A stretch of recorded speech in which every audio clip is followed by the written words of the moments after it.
I'm Berks County Commissioner Christian Leinbach, and I want to welcome everyone to the Berks County Commissioners weekly COVID-19 update. And we're calling this week's program Preparing to Go to Yellow. I think everyone is aware that effective June the 5th, Berks County is scheduled to move from the red phase to the yellow phase. I want to welcome everyone participating in our program today. As always, we have Commissioner Kevin Barnhart, we have Commissioner Michael Rivera, and then we have 4 guests representing various businesses here in Berks County. I'm going to give you their names and businesses, but you'll get to meet them a little bit later in the program. We have Lynn Kreider from LJ's Fitness. We have Patsy Hahn from Patsy's Potpourri. We have Jill Rowley from Advanced Hearing Aid Center. And we have Sarah Gingrich from Maple Grove Raceway. As always, I want to remind everyone that if you would like to ask a question, if you're from the media, please go to the Q&A, or the public, go to the Q&A section and give us your name and the media you represent, and then your question. And the media may ask multiple questions. If you're from the public, you may ask one question. This is primarily targeted to the media, but if you ask a question, we need your name and the municipality that you're from. And again, just simply click on the Q&A box. With that, we're going to move into the program. As I noted, June the 5th, Berks County is moving to the yellow phase. I'm not going to go into all the details, but the focus is making sure that Berks County is doing everything as county government, as businesses, and as individuals to be prepared for the next phase. Here at the county level, we're working with departments, with our facilities, to put into place the new standards that will apply to access to the facilities for both the public and employees. Looking at things as simple as an elevator. How many people should be in an elevator? We'll continue to require people that come to county facilities to wear a mask, but probably within the next 5 to 6 days, we will be releasing the plan for county government facilities. It not only will affect the downtown county services center and the county courthouse, but it will also impact the North Campus, the Ag Center, Berksheim Jail, the BCRC. Secondly, we want to highlight that even though things are clearly improving, statistically, and we shared this last week, the case numbers are down dramatically in Berks County, and we're very glad for that. But we need to continue to focus on the people that are most vulnerable. I cannot emphasize enough. Every single day, I and my colleagues see the redacted death certificates from our coroner's office. We're only talking about those people that have tested positive for COVID and where the doctor and medical professionals have indicated that if not for COVID, they would still be alive.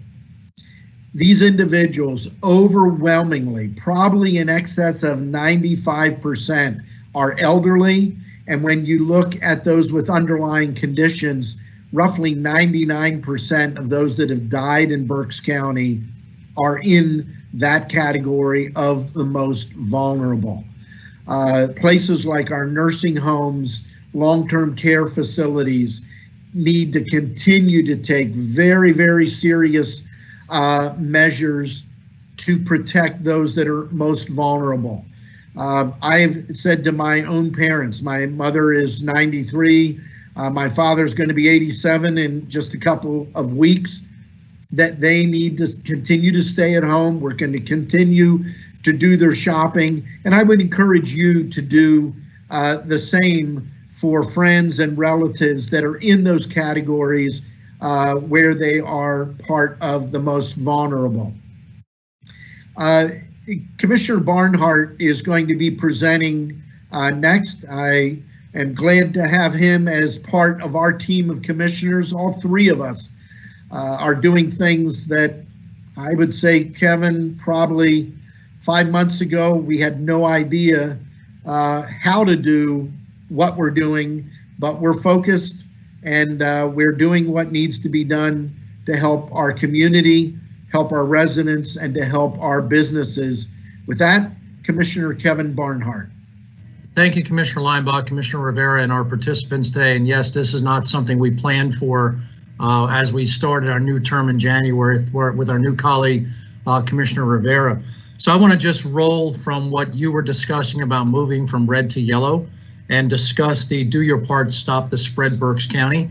This has been an ongoing effort of my colleagues and many people in the county working on doyourpartberks.com. It's a very interactive website, very good information on there. You can see it at doyourpartberks.com or on the County of Berks website. You can call it up. A lot of resources on there to help us stop the spread by doing our part. It will list on there as part of the information as cases by zip codes, not specific people, but by zip codes if you're curious as to where the concentration of cases are, not just in Berks County, but you can look at the state as well. There's also materials, posters I've seen displayed prominently in a lot of businesses I have driven by in the last few weeks. That's available on the website. You can download free posters, both in English and Spanish. Thank you to Commissioner Rivera for helping us with the Spanish interpretation of everything we're doing here. There also are resources, CDC, Department of Health, a lot of clicks, just a click and you can get a lot of information as to, as Commissioner Leinbach pointed out, what we need to do now and what we need to do in the future, keeping each and every one of us safe from this virus. And our contact is obviously commissioners@countyofberks.com. We are willing and able to hear your concerns and comments. We certainly like to hear constructive things as well to help us and guide us. We certainly don't have all the answers. We get a lot of questions. We don't have all the answers, but we are certainly looking for the community support. And I think as time has progressed, the community has really come together, and we have really helped to flatten that curve, an often used term. We want to keep that curve flattened as we go into yellow and then ultimately into green. There are certain protocols that are in place for all these three colors, and there are certain things that are lifted. So we'd like to, at some point, get back to normal in the not too distant future, but being mindful that there is still a virus out there among us. So on a very positive note, our Election Services Department is a strong group of 11 people, have been working round the clock for the last 2 months. Actually worked this past Saturday and Memorial Day to get us ready for our election, which is the primary Tuesday, June 2nd, this coming Tuesday. Here are some numbers for you. We have 202 polling locations throughout the community. We had 38 that were requested to move to a different venue. We've been able to relocate 24 of them to different places. So the new polling locations, over 30,000 voters were sent letters indicating if you voted here, now you have to vote here in the primary. Hopefully you'll move back to the place that you originally had voted in before. We have 1,200 poll workers that come out to man the 202 polls. We've only had 300 decide they did not want to come out early part of April because of underlying health conditions, age, and things like that, which we completely understand. And through a lot of effort, a lot of calls by election services, a lot of public information, we have that down to less than 40 to 50 vacancies in 202 polls with 1,200 workers. So thank you to the community. We did raise the pay for the day to $180 from $110 and $120. We think that has helped somewhat. Now here are really interesting numbers. In 2012, the last non-contested presidential primary, we had 45,123 voters. This primary, we received applications for 47,746 ballots. So far to date, 24,600 have been returned. And if you could see a picture of election services, you can see what 24,600 ballots look like, all through the office, doing a great job. As far as election day, polls have been electrostatically sanitized. Almost all of them have been done by a professional firm to give people peace of mind when they walk into the polls. Our poll workers will have gloves and shields that they will be wearing throughout the day. We encourage you, strongly encourage you to wear a mask when you come to vote in person. Please socially distance, and we will be providing a glove and a Q-tip for you to be able to touch screen when you come in to vote. So a lot of things are taking place there, and it's really appreciated that people follow safe distancing, wear their masks, strongly encourage them to wear their masks to vote. We want to make this an error-free election. And one of the things we picked up on today in our Reading precincts, we have 48 precincts in Reading. Over the last few weeks with Michael Rivera, Commissioner Michael Rivera, and Brian Gottschall, our Director of Emergency Services, have been distributing masks throughout the community. Brian thought it'd be a good idea if we gave 100 masks to each of the polling precincts, 4,800 in total. Debbie's judge of elections are going to encourage people, if they come to the polls and need a mask, to give them a mask, obviously, then they can vote and to take that mask home. So I think we've distributed several thousand masks at this point. We'll probably have another 4,800 distributed on election day. Thank you to Brian and Debbie for coordinating this. So come out and vote. We'd like to have people feel safe and secure coming out to vote. And if you have applied for a ballot and received a ballot, they must be mailed with a stamp or into election services by 8 o'clock election night. Do not take that completed ballot to the polls. They will not accept it at the polls. It has to be in the mail or in election services by 8 p.m. June 2nd. Do not take your completed mail-in or absentee ballot to the polls. There is a backup plan at the polls.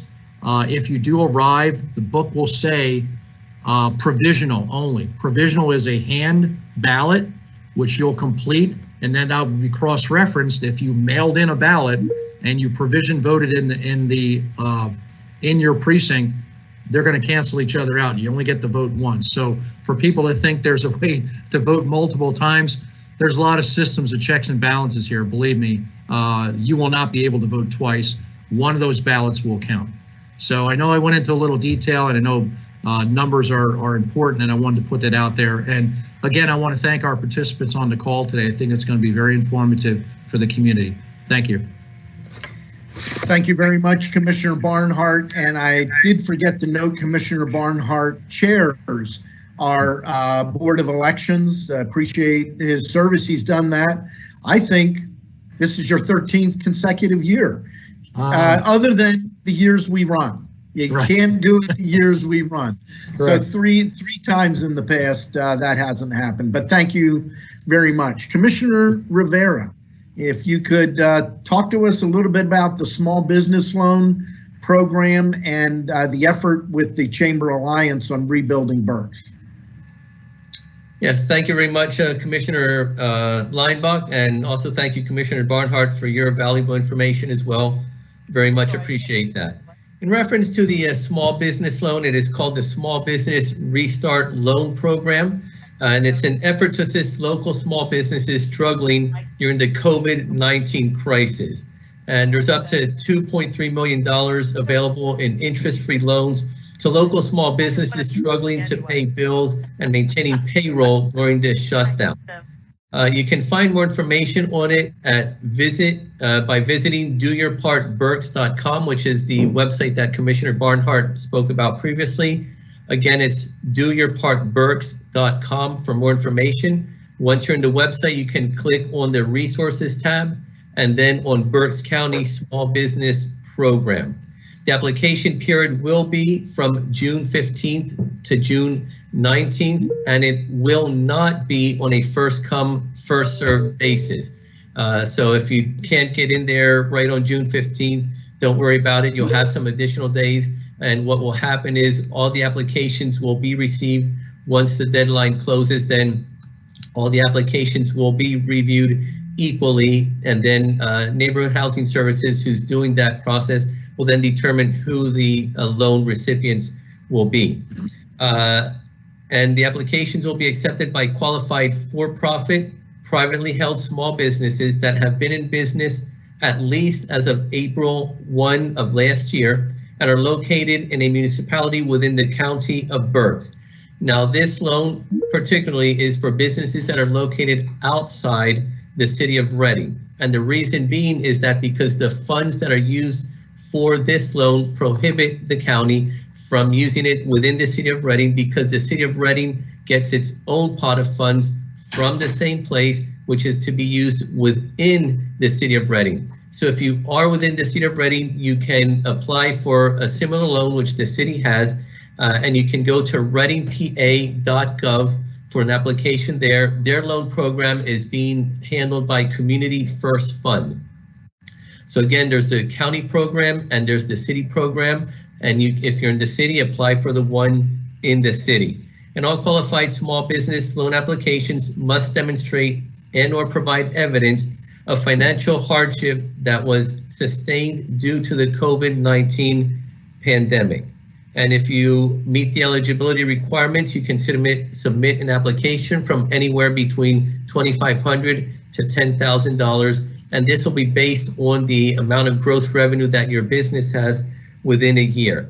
And there's no interest for the term of the loan, which is 5 years, and there are no payments for the first 24 months. After that, if the money has been used for things designated by the loan program, up to 50% of the loan can be forgiven. So that's a great opportunity to get some money to help restart your business, help get back in the running to be able to get your business moving forward. The loan funds can be used for rent or mortgage payment, payroll cost, inventory or supply cost, and utility cost. So more information, again, go to doyourpartberks.com. We will be getting out more information out there for you. So please keep your eyes open for more information. Also, there will be a list of documents that you will need to submit with the loan. So don't wait till the last minute, go there, find out what these documents are. That way you can go preparing for them. You may need to have your accountant prepare some, or you may need to do some final paperwork for your 2019 numbers or your 2020 profit and loss. So go preparing that ahead of time. Also, one other program that's available out there is the PA 30-Day Fund.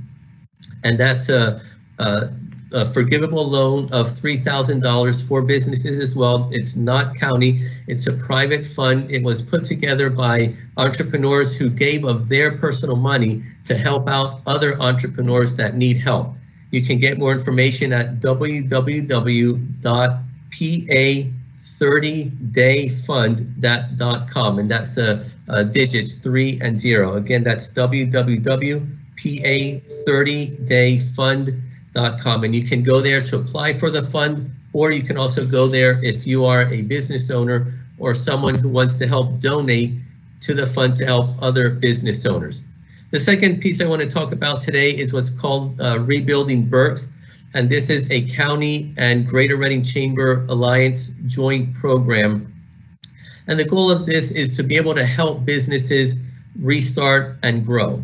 Due to the COVID pandemic, as you know, many small businesses has been affected. And not only that, but the buying habits of many people have changed as well. And businesses need to be able to adapt to that.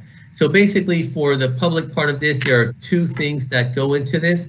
The first one is a robust training program for businesses that apply for this program, or even if you don't need the loan program, you're able to get this robust training program, which will cover various things. Among them, one, a post-COVID training on how you keep customers and clients safe.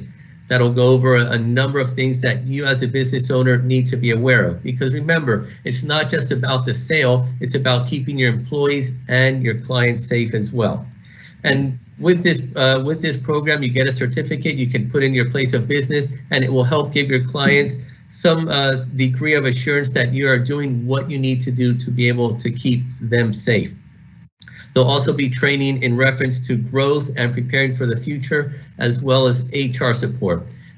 So apart from the training program, it will also be a restart loan program. The dollar amount we're not sure of yet. It will all depend on the CARES Act money that we get, the amount that we get from the state, but we're looking for it to be a sizable amount, and this will be a county-wide program. So one, it's money, but also apart from money, it's the training, because you can get the money, but if you don't know how to run your business, if you can't get out of the hole you're in right now, if you can't adapt to the new form of business that will be coming up, it makes no difference whether you have that money or not. So we want to make sure that one, we're getting the money to the businesses that need it to be able to grow and to thrive, but also that you have the resources, the training, the information that you need to be able to help your business grow as well.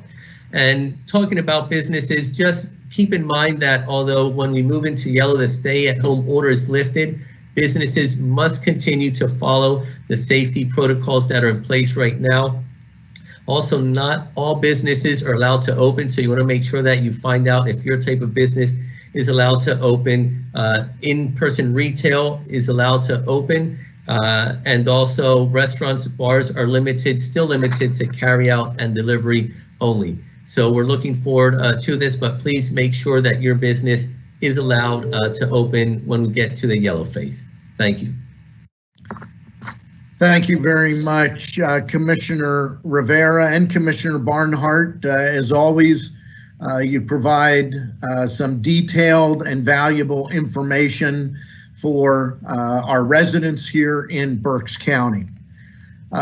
Next to the COVID-19 virus and the results of it, both hospitalizations and tragically quite a number of deaths here in Berks County, there also is another area of negative fallout, and that is in our local economy, businesses in general.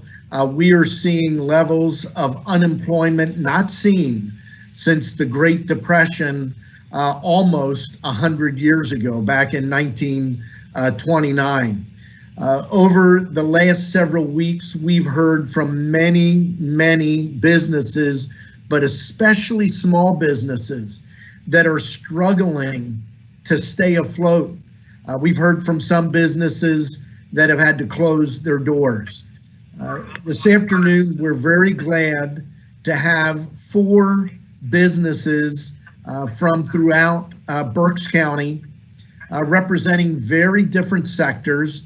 And I've asked each of them to come onto the program to share with us really 2 things. One, the challenges that they've faced with their business being closed as a result of COVID-19, how they're coping with that, and what it means to them as an owner or what it means to their business. And secondly, what they are already prepared to do to address reopening as a business, to protect employees, to protect customers. And our first presenter today is Lynn Kreider. Lynn Kreider is the owner of LJ Fitness, and very appropriately, I can see Lynn, and in the background, she has fitness equipment. So we're going to turn the program over to Lynn Kreider. Welcome.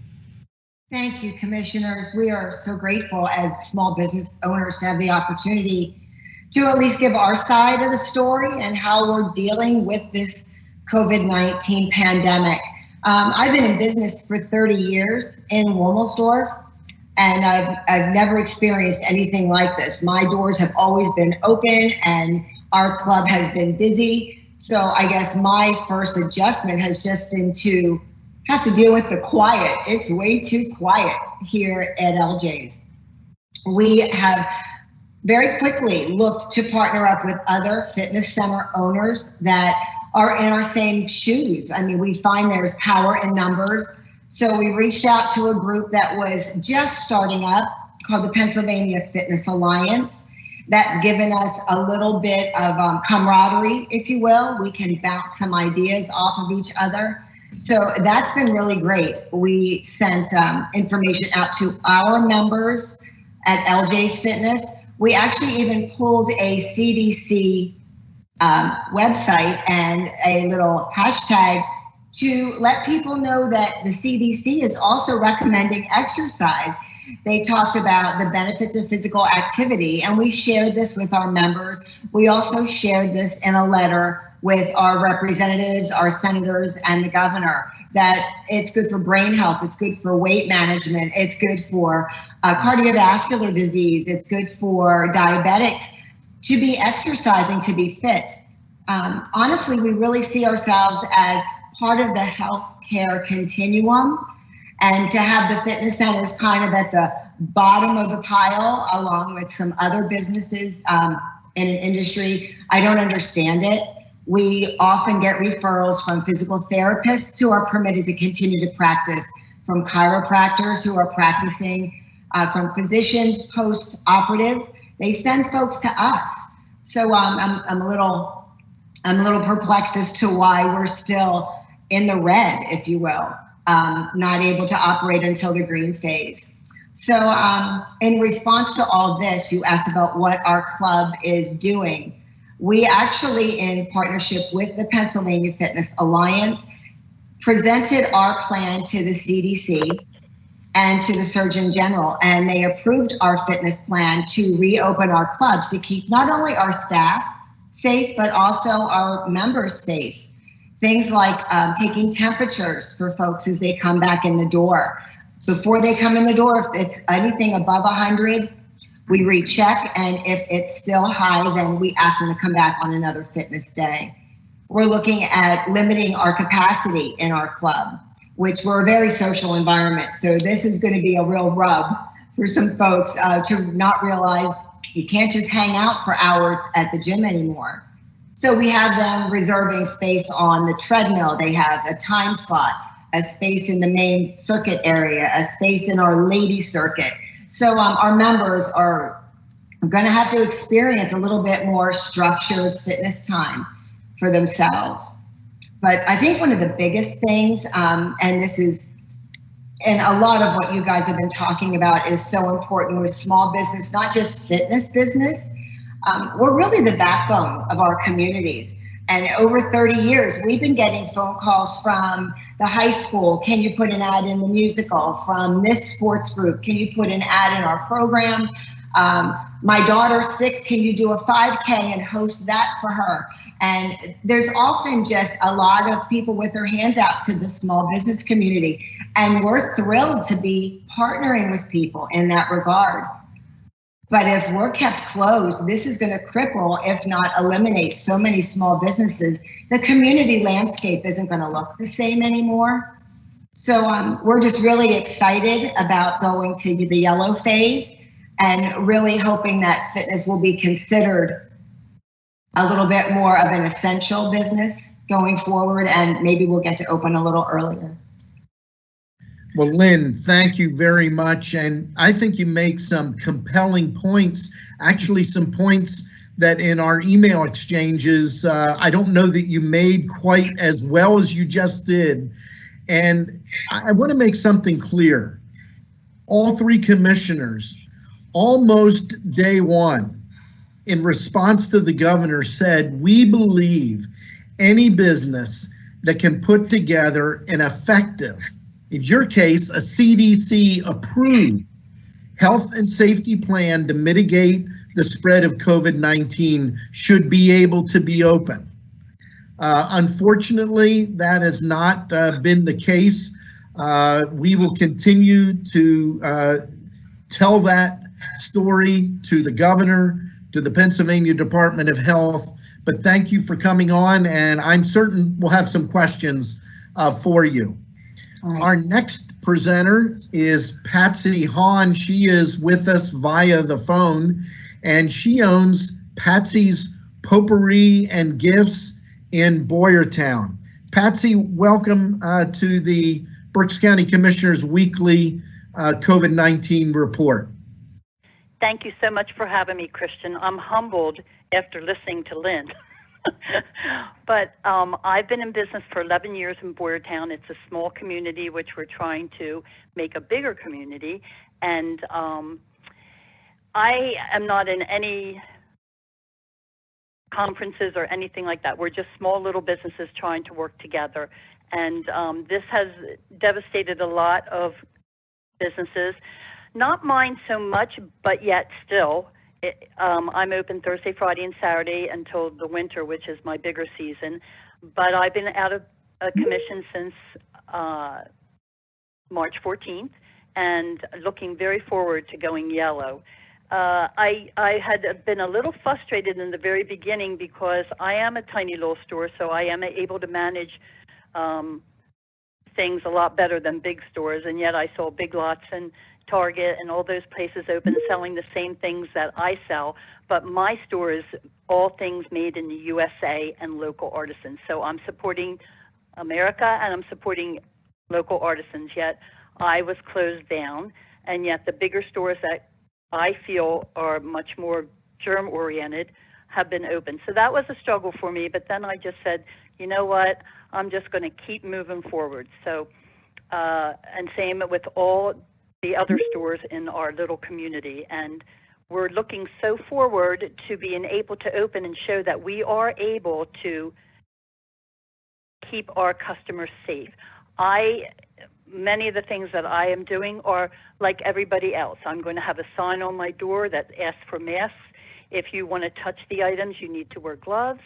I have a UV, which I'm cleaning everything with. My place has been sanitized several times for the hope that I'm going to open soon. And I will go in tomorrow and do that again. I will be able to have just 1 or 2 people in each one of my rooms. I have 3 different rooms. And everybody is just going to have to work together to realize that to stay open, we have to obey the rules of the land and the store. And so for me, I'm just thankful that we're getting to the point that we can hopefully open and be safe and have our customers be safe. And like Lynn said, you know, things are going to change. You know, a lot of times customers hang out for a long time and just shoot the breeze, and those things won't be able. It'll be business not as usual at Patsy's. Well, Patsy, thank you very much. I'm very familiar with your store just up from the Colebrookdale Railroad. And first 2 stories, I tell you what, are stories of 2 ladies that are hanging in there, that are waiting for the opportunity to reopen. And in both cases, it sounds like you're doing the right thing. Now, Patsy, you're exactly right. Not only are you forced to compete, you're closed, big box stores are open, but as you noted, and there's many little stores like yours, selling jewelry, selling clothing, that focus on selling US made or locally sourced products, and they're the ones that are shut down. And guess what? They're not just hurting your store, they're hurting the people that you buy your products from wholesale. So really a challenge, but thank you very much.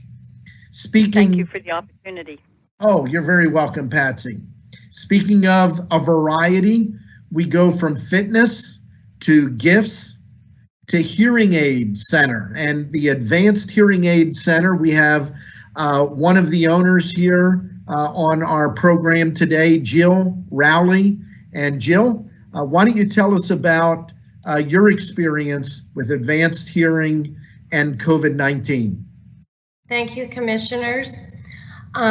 We started to feel the effects of the COVID-19 already back in February. Not only do we have the office in Exeter, Kevin also services 22 of assisted living facilities and nursing homes. So we were finding that they were already limiting our visits to his patients in the facilities at that time. So come March 20th, when Governor Wolf kind of put the red light on us, we called the Department of Health, and where Kevin has his certification and license with, they said no, we had to abide by the closure. And because we sell, we hate to use that word, but because it is a retail, we had to not be able to take on any new clients. He could do the repairs and he could do the service work. So when you have a new patient, the hearing aid, when the person does purchase a hearing aid, that is all bundled into the repair and the service if that is needed. So anybody who's coming to us now for service and repair is no profit. We're not making any money because we already made that profit 5, 12, 15 years ago. So how are we servicing hearing aids? How are we repairing hearing aids? We have people dropping them off at the door, reaching them through the windows of cars, dropping them in mail. We're picking them up in our mailboxes, mailing them back out to us. Also in our contracts, we provide free hearing aid batteries for life. We can't mail hearing aid batteries in the mail because that's a federal offense. We'll get fined. So we have to be creative with that as well. We're putting them on doors and envelopes and having them drive by our office and picking them up. So the ENTs in the area, because they're physicians, they have audiologists that work for them, and they're able to continue to see patients because they're in their offices. So there's our competition. So it's not really a big box, but it is competition for us. So what have we done to prepare? Because it is going to be a vulnerable community that we're going to be still dealing with because of the age of clientele. I'm a nurse, so I have been working through this time. Unfortunately, Kevin has not been. So I have been out there and I've been seeing, what is out there. So I have been able to kind of put the big plan together for him when the green light does come on June 5th. So we have installed the plexiglass around our reception station. We have put plexiglass around his examination desk. We have installed a ring device at our front door. Our doors will remain locked until the green light, until the state can go green. But until we're still in the yellow phase, the doors will remain locked and they will have to use the ring device, and we'll use the video intercom system, and they will be allowed in when there is nobody else in the office. We're only going to have a limited number of patients in. Right now, we're probably only going to have 1 to 2. If a person comes in with a family member, then it will only be those 2 people, and then they'll have to wait in their car and then we'll, go out and have them come in or call them to come in. They have to come in with a mask. And after they're done, the office will be heavily sanitized and cleaned. Unfortunately, Kevin, with going into the nursing homes, we cannot go back into them until their facilities allow him to come back in, which that probably won't be for a while. As far as their guidelines, we have to oblige by them. So we are facing, a little bit of a crunch, and it has been, I mean, going from, seeing anywhere from 60 to, 90 people a week to seeing 0 has been, very, heartfelt, and, hearing, our calls that we were getting is, we're trying to FaceTime, we're trying to talk to our parents through windows, and we can't. How can we get them to hear us? Can we get them in your office for an appointment? We can't. We have, we've taken their name, we've taken their phone number to call them, when we can get in there. But until, we can start seeing patients again, it's been very, very disheartening to know that hearing has been not even a thought through this whole thing. Here we are trying to socially distance, and we're not able to see family, and here hearing has been a loss. Not only that, but with COVID and our loss of smell and our loss of taste being affected, also loss of hearing is one of the senses that is also affected. So for those vulnerable patients that fortunately have been able to recover from COVID, hearing is probably also one of the senses that is probably affected. And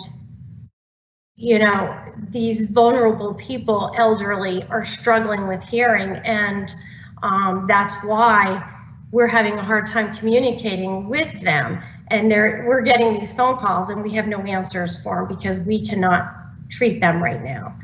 So we're looking forward to June 5th. We have phone numbers. We're going to be busy. So we appreciate, you and, what you've done to, bring us out here, to get our word out, and everything that the commissioners have done so far. So thank you. Well, thank you very much, Jill. I will tell you, I'm just moved by the individual aspects of each of your stories. So we're going to go from a fitness center to a gift shop to advanced hearing to NHRA racing and Maple Grove Raceway. We have Sarah Gingrich here, and Sarah is the communications director for Maple Grove. And we already know NASCAR has run, is it 2 races already? I think Harvick and Kozlowski, I believe, I think I'm right on I know Kozlowski won the most recent one, but they're doing it without really anybody in the stands. Tell us about what it's been like for Maple Grove Raceway to deal with this shutdown, and what are your plans to reopen safely relative to health and safety issues with COVID-19? Sarah. Well, it's funny you actually bring up NASCAR. I grew up in racing, so for me, I do watch NASCAR. So one thing that they have that we don't have the privilege of are TV rights. So we are a big facility in the sense of we've had you out for our national event in September, and that's great, but that's NHRA's TV rights. It's not necessarily ours.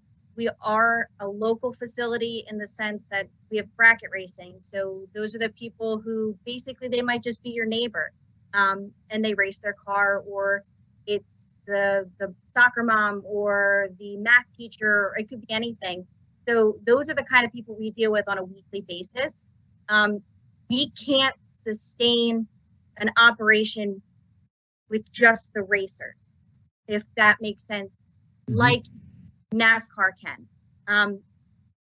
We don't have a TV production company where we can say, we have Jimmy Johnson and Kevin Harvick, and those are the names that are going to fund our operations. So we have felt it. We're a facility in Pennsylvania. Come on, It's an outdoor facility. You only get so many good months a year, and we're limited to 7 months. So we have to make enough income in 7 months to sustain survival for 12 months. And if it rains, we cannot race. So we have to shut down. So normally our worst decision is, hey, is it going to rain today? Can you predict the weather? Let's check every app on our phones to see if we're going to get hit by weather, and then we close.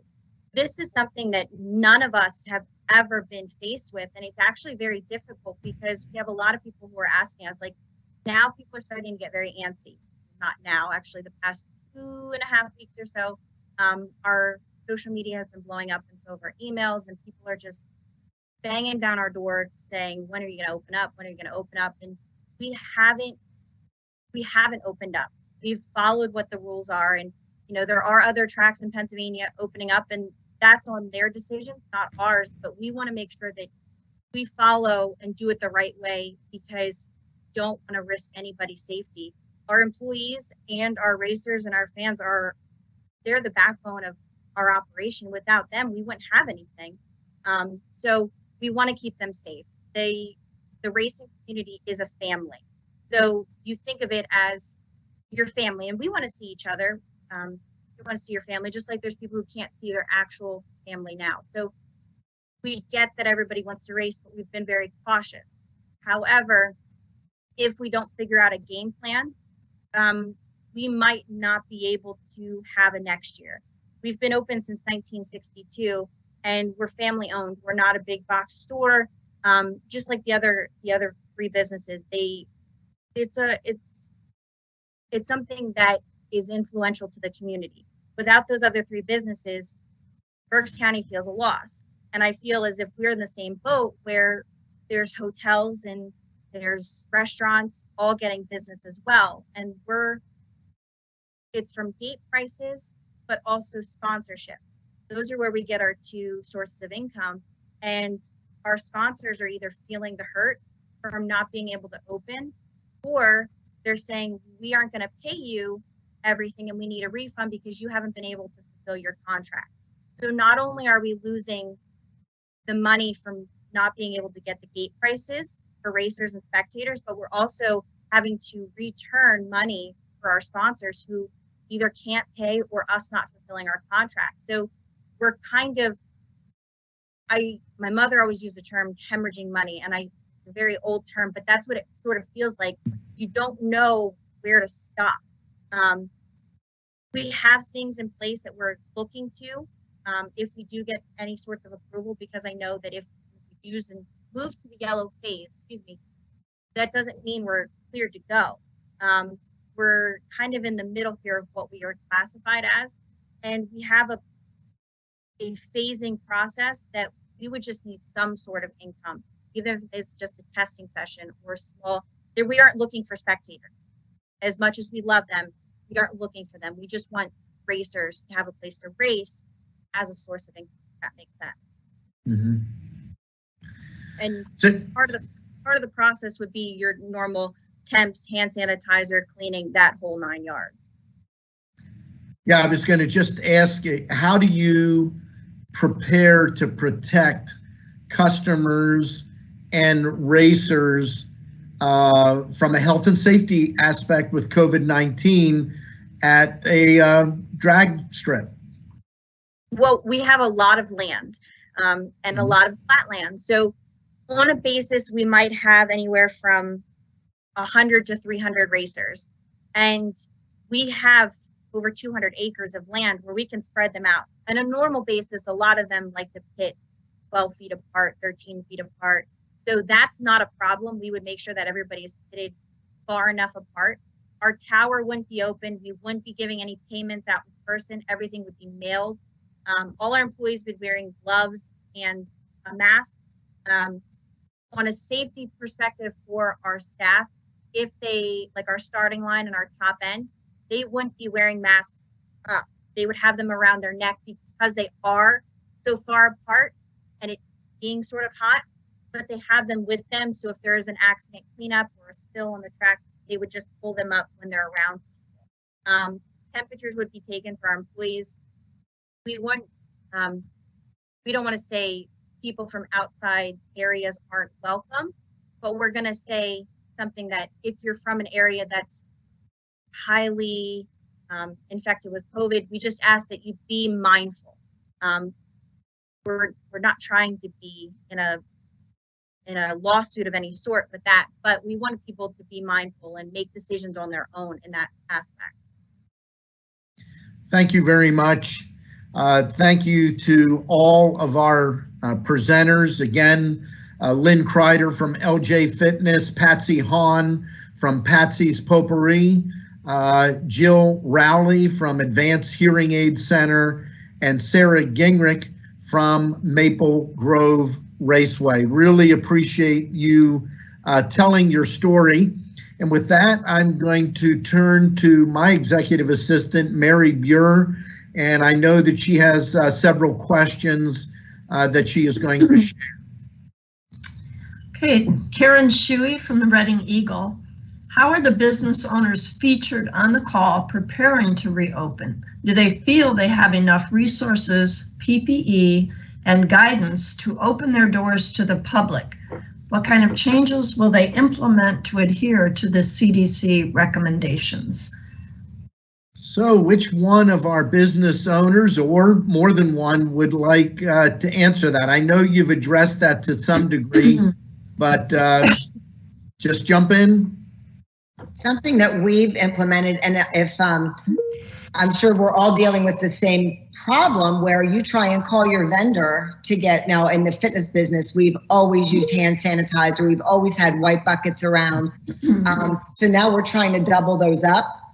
They're not available. The wait time is into July. So fortunately, we've had some things available that we've been able to double up, and within arm's reach of our club, you're going to be able to find bottled hand sanitizer as well as the dispensers on the wall and the wipes. Our staff will have masks to wear. We also just purchased some masks if someone would want to come into the club and they wouldn't have a mask available. We also purchased an electrostatic sprayer. So that will be a time saver for our club to go around and clean everything. We're going to be shut down for 2 hours in the afternoon and walk through the club and make sure everything is sanitized, disinfected, and ready to go for the next group coming in. But this is all a cost of doing business. And so we've been cut back, but we've had to ramp up at the same time. So it's been a challenge. I'm sure the other businesses would agree. And Lynn, you noted that your association took your plans, if you will, and they were approved by the CDC. Did we understand that correctly? Correct, Commissioner. Yes, they were approved by the CDC. Very good. Anyone else want to jump on and answer that? Jill. I have posted, right when you come into our foyer, I have posted all the guidelines from the CDC so that our clientele will see, exactly, what the CDC is recommending for the small businesses to do. When they do walk in, we have the temperature to be taken. And as we were able to go into the big box stores and there was hand sanitizer, I had been taking my one that we were allowed and putting it in the offices and making sure that we do have hand sanitizer available for when we do open. So I do have my surplus and hand sanitizing wipes. So we are in good shape in that aspect. And like I said, we did install the Ring device. So we, are going to keep our door locked. So we're not going to have anybody, because we did have the open door policy. We had walk-ins available, prior to the COVID. So our doors is going to remain locked. So we're not going to have that traffic coming in and out. So we're not going to be able to, we're only going to be seeing patients by appointment only. So we're going to be able to limit that. And thank you, Jill. Patsy would like to comment. Patsy Hahn. Sorry, did I hit the button too soon? Anyway, as I'm listening to everybody, I'm not a good outdoor speaker, but I wanted to let everyone know, of course, I will be wearing the mask. I do have hand sanitizer. I will be cleaning my doorknobs, but I think that I'm a little bit different because I don't get quite as many people in as the others do. I can limit that. I'm able to keep a handle on that better. I won't be locking my door, but I will make sure that I don't have too many people in the store, and I will ask them if they are going to touch, because we are in a gift store and I have 159 different artisans in there, so I have a lot of stuff, and I will UV it every day, but it's very hard to handle that, like clean up every time someone touches something. So that's why I got the UV wand, which is really a blessing. And so I'm going to ask them, if they want to look, that's fine. If they're ready to buy and they want to touch, they have to wear gloves. And unfortunately, that's going to be an inconvenience for everyone in all businesses, but it's something we have to do. And I do have gloves available. And I just wanted to know, I didn't want to say, oh, I am a one-man owner, so I haven't had a paycheck since March 14th. So in that sense, that's been a little tough, but nevertheless, I do think about all my vendors because I was still buying stuff at that point before we were shut down, so I am responsible to pay them. So that was kind of tricky, and I was able to get a small business loan from my bank, which I hope is going to be a forgiveness. So that was helpful because I still have to pay my rent. And as everybody else, we all have to pay our bills, our electric and our phone. And if we're not working, we're not making money, of course, that's a struggle. But always, it's the most important thing is to make sure our customers and patients and clients are safe. And that's what I want to project. Thank you, Patsy. Anyone else? Okay, Mary, next question. Kelly McDonough from Spring Township. Good afternoon. To our small business owners, what assistance do you need from your elected officials in the state and local level to not just reopen safely, but to meet the challenges of adapting to this new business environment once our county moves to yellow? Thank you. Anyone want to jump in on that?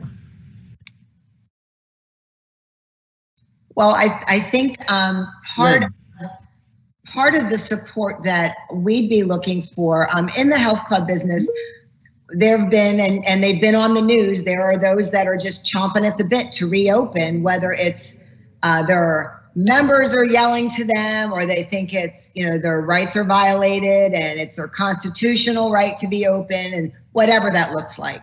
I think probably the biggest thing is compliance. If we agree as an industry to put CDC guidelines in place to keep everybody safe, and I don't have any idea what this looks like, but to have some kind of follow-up or some sort of checks and balances. If you say you're going to do something as a business, to have some sort of just group that pops in and says, hey, I'm just here to make sure you're doing things like you promised. That would be the only thing I would say. Anyone else want to? I was thinking Sarah? that, something I was thinking, we have worked with our local, like our state representatives and things, but the thing that I'm most looking for on behalf of Maple Grove would just be the communication factor. We have worked really hard. I've actually spent more time doing political things than I have with social media and marketing. And I feel in my position, I don't get to have my own beliefs. I do, but it doesn't matter what I believe. I'm trying to open up our business, and it's hard because all I want are I'm not trying to go against the rules. I just want answers. What are we classified and who makes these decisions? And you hear from other people on states and they're saying, do this, do that. And I don't even know how we get a hold of those people. And, the people that I have been talking with have been so helpful, but the public just doesn't get it. And it's hard because we understand I'm antsy to get out of the house too.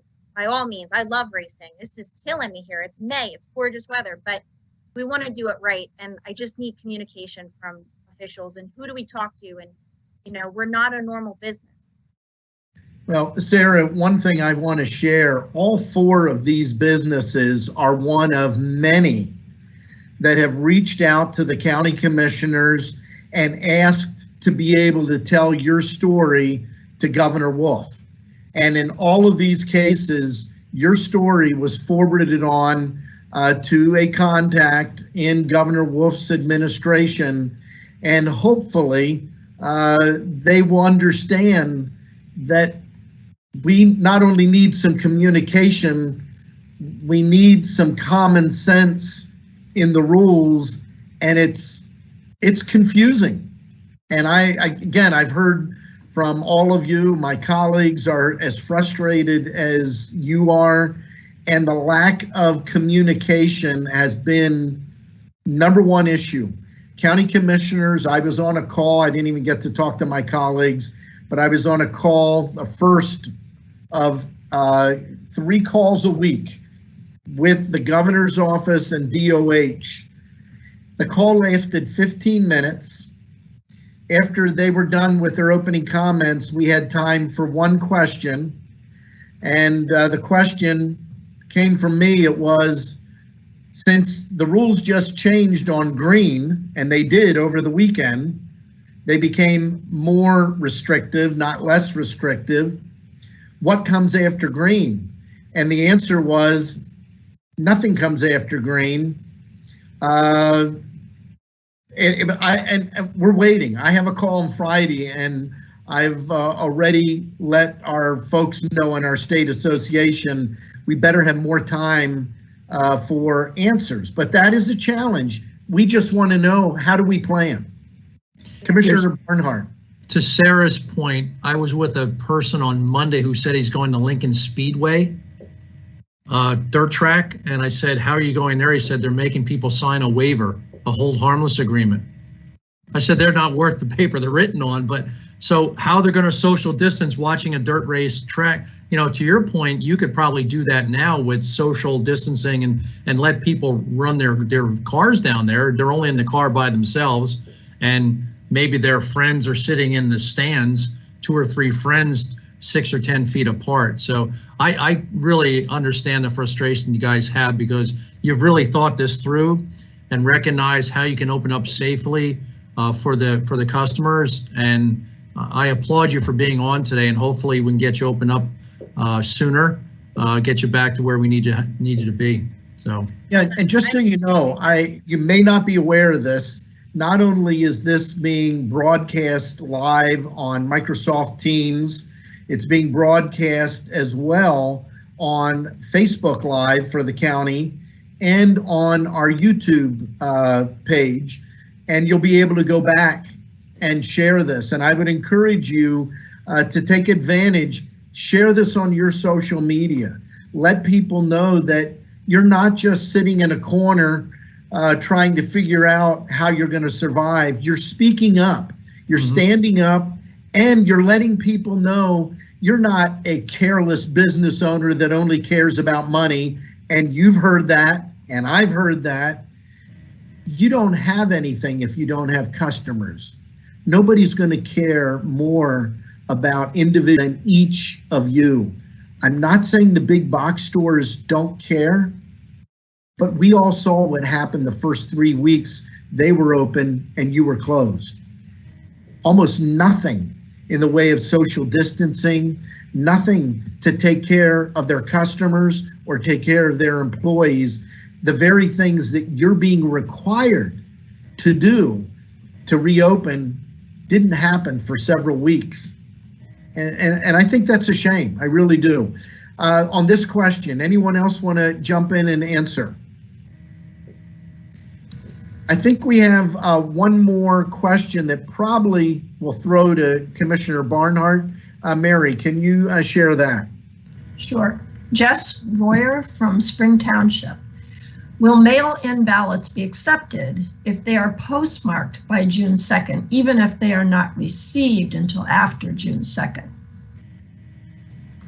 Kevin, I have the answer. It's Christine. Go ahead. The answer is that the mail-in ballots must be received in the office by 8 p.m. on election day. It does not matter what the postmark is on the actual mail-in ballot. If you want your ballot to count, it must be physically in the office by the time the polls close. I would point out to people that we do have a box in the lobby of the services center for people to come in if they don't feel comfortable coming in the building and going into the office. There's a box that they can deposit their ballot right there. That's with the security and the sheriff's department. So we are trying to make it easy for people to bring their ballots in and meet that deadline. I would also remind people that you have mail time, and our mail generally in this area goes to Harrisburg first before it comes to Reading to process. So if you think that you can mail it in Boyertown and it's going to get the next day to Reading, that is not.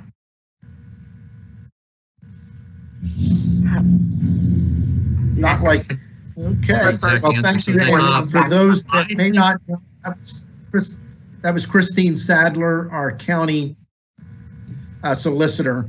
Commissioner Barnhart, go ahead. I think the bottom line is don't wait till the last minute. I think I filled my ballot out, it's probably a month ago. So yeah, let's not wait. Let's not go up against the deadline. If you want to do an absentee, well, you actually have the ballot in your hand, get it in, is the short answer. Thank you. Yeah, we're at the end of the questions. I'm going to give an opportunity first to any of our presenters if you'd like to make any share any closing thought or comment. Just jump right in. Well, I think it's very interesting to see that, you know, a racetrack, a fitness facility, and a hearing aid equipment place, sort of an appropriate, all sort of have things that are in the same realm. And it's good to see that even though you have totally different avenues, we're all sort of facing the same way. And I know that sounds very horrible, but it's good to know that you're not alone, especially at these times where it feels like you're very alone, especially when talking to people as you're living. And now you're kind of just looking at the walls and you're thinking, well, what do I do now? You're used to being so busy. So it's good to know that we do have people who are understanding where we come from. It's good. And I appreciate you having me on, especially just to feel like we have a voice. Thank you. Anyone else want to comment?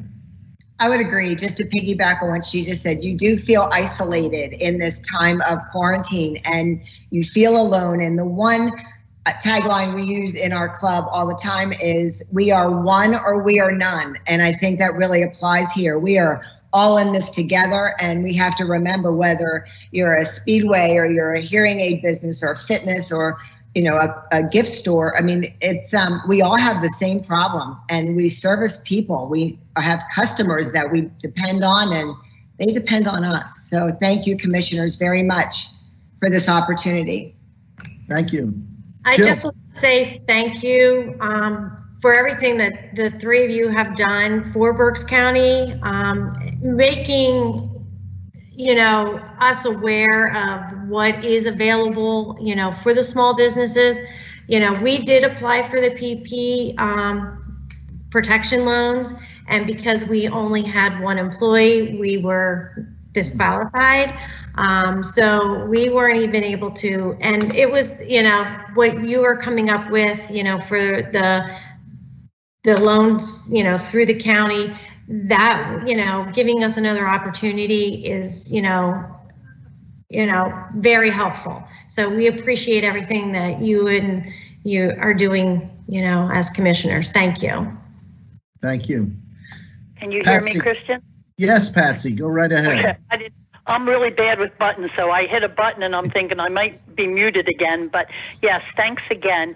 And thank you for all the information. That's been very, very helpful to me, because I'm not on any lifeline with, you know, any other people per se. I mean, big committees or anything. Of course, our town is all pulling together and we share our resources, but thank you for everything. I read everything.